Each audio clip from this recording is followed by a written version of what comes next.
Number 7, again, we have the same kind of measurement kind of question here. So let me zoom out and kind of do this question relatively quickly here.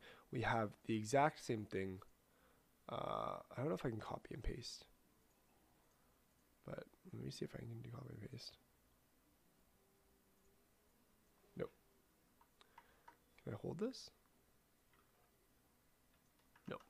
So basically, I have this. I have the exact same kind of question here. It says, how many cups are in 2 pints? So I'm going to copy this. 1 pint equals 2 cups, right? I know that 1 pint here equals 2 cups.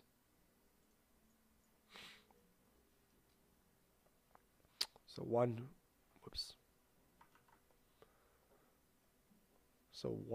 pint equals 2 cups. So it says, how many cups are in 2 pints? So I'm saying if there's 2 pints here, how many cups are there, right? So again, very, very easy solution. Again, if I have 1, what do I have to do to get from 1 to 2? I am multiplying by both sides by 2, right? So I have to multiply 2 from this side, multiplying 2 from this side, and then 2 from this side, right? So 2 times 2 obviously equals 4 cups.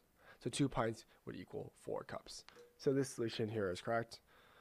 They did a big summary. Again, they used the exact same table like we said before. So therefore, it says 1 pint equals 1 times 2 cups. So 2 pints, we're multiplying both sides by 2, you get 4 cups. So in the answer, it says in 2 pints, there are 4 cups. The solution here is correct.